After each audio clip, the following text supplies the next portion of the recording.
Hello friends, welcome to the channel pharmacy classes. आज की इस वीडियो में हम बात करेंगे कुछ ऐसे कंफ्यूजिंग टर्म्स के बारे में जिसको समझना इजी है लेकिन लंबे समय तक याद हम नहीं रख पाते। तो मैं लेके आया हूँ कुछ इजी ट्रिक्स जिससे आप उसको लंबे समय तक याद रख सकते हैं।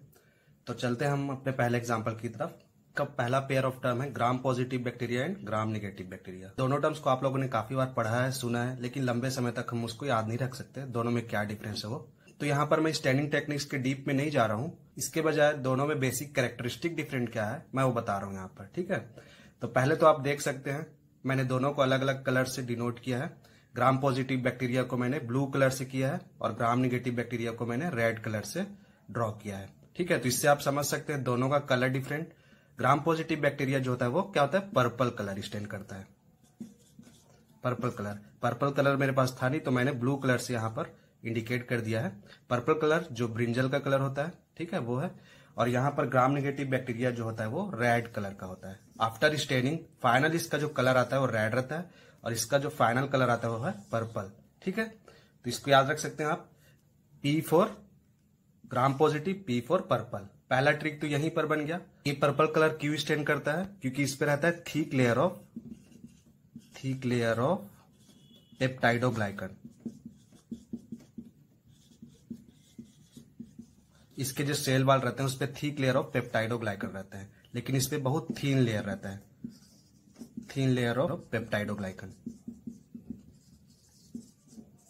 इस थिक लेयर ऑफ पेप्टाइडोग्लाइकन से क्या होता है, जो क्रिस्टल वायलेट कलर है जिसको हम स्टेनिंग के लिए यूज करते हैं, क्रिस्टल वायलेट, वो इसको इजिली कलर कर सकता है, इसीलिए इसका अपीयरेंस पर्पल कलर होता है।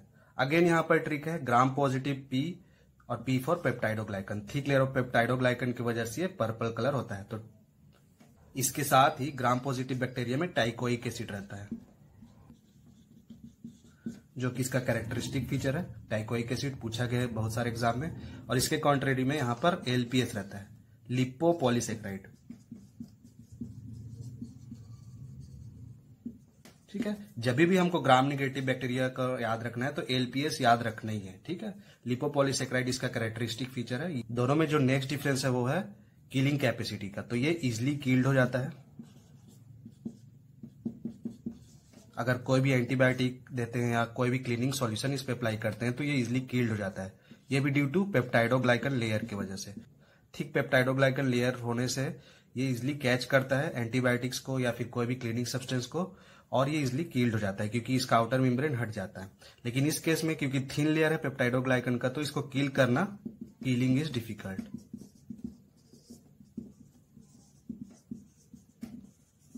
इसके वजह से ये क्या होगा, मोर पैथोजेनिक होगा।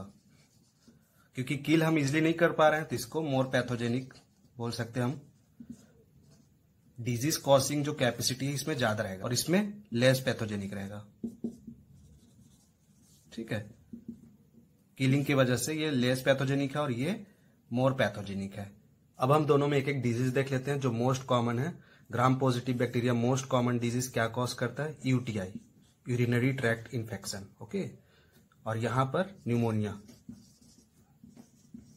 काफी बार आप लोगों ने ये एग्जांपल, ये डिजीज सुना होगा, इसलिए मैं यहां पर शेयर कर रहा हूं, न्यूमोनिया और UTI। ठीक है, gram positive for UTI and gram negative for pneumonia.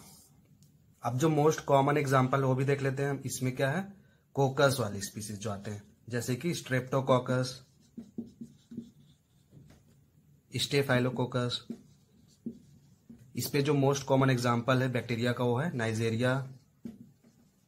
N for gram negative, इससे याद रख सकते हैं आप। E. कोलाई,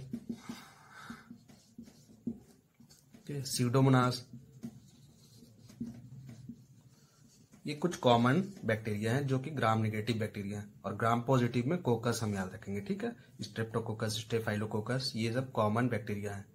तो ये था कुछ कॉमन डिफरेंस ग्राम पॉजिटिव और ग्राम नेगेटिव बैक्टीरिया में। इजी वे पे, फास्ट वे पे और ट्रिकी वे पे मैंने आपको समझाने का कोशिश किया है। अब मूव करते हैं हम अपने नेक्स्ट पेयर ऑफ टर्म्स की तरफ। तो हमारा नेक्स्ट पेयर ऑफ टर्म है रेनिन और रेनिन। दोनों सेम प्रोनाउंस टर्म है। पहले हम समझते हैं रेनिन। रेनिन क्या है, रेनिन फॉर रीनल, रीनल से जुड़ा हुआ टर्म है। रीनल मीन्स किडनी, तो ये किडनी से जुड़ा हुआ टर्म है। और ये क्या है, इंटेस्टाइन से। एक और ट्रिक है दोनों को याद रखने के लिए। रेनिन में सिंगल एन आता है तो रीनल में भी सिंगल एन है और किडनी में भी सिंगल एन है, जबकि रेनिन में 2 एन है, डबल एन है, और इंटेस्टाइन में भी डबल एन है। अगर स्पेलिंग को देखा जाए तो भी हम इसको याद रख सकते हैं। रेनिन एक लॉन्ग वर्ड है इंटेस्टाइन के जैसे, इंटेस्टाइन भी लॉन्ग वर्ड है, लॉन्ग ऑर्गन भी है, और रेनिन जबकि स्मॉल वर्ड है, किडनी भी स्मॉल वर्ड है, स्मॉल ऑर्गन है। तो ये भी हम ट्रिक याद रख सकते हैं रेनिन और रेनिन में। काफी सारे ट्रिक्स हो गए यहाँ पर, आप कोई सा भी एक ट्रिक याद रख सकते हैं रेनिन और रेनिन के लिए। अब हम चलते हैं दोनों के बेसिक डिफरेंस की तरफ। तो रेनिन जो है वो एक्चुअली में क्या है, एक प्रोटीएस एंजाइम है जो कि ह्यूमन किडनी से सीक्रेट होता है, जबकि रेनिन क्या है, एक्चुअली में एक हार्मोन है जो कि एक्ट करता है एंजाइम की जैसे। ये भी प्रोटीएस एंजाइम की टाइप एक्ट करता है। तो अब हम चलते हैं दोनों के फंक्शनल डिफरेंस की तरफ।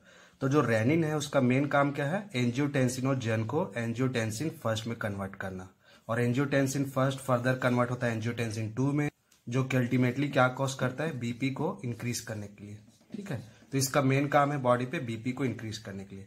जबकि अगर इस साइड देखें, रेनिन का काम तो इंटेस्टाइन में सीक्रेट होके क्या काम करता है, to curdle the milk. Okay, curdling of milk के लिए यूज होता है ये एक एनिमल हार्मोन है या फिर बोल सकते हैं एंजाइम है, जिसका मेन काम क्या है, to curdling the milk, milk को डाइजेस्ट करना, उसका लॉन्गर रेजिडेंस टाइम बढ़ाना इंटेस्टाइन पे। और ये स्पेशली सीक्रेट होता है न्यू बॉर्न एनिमल्स पे।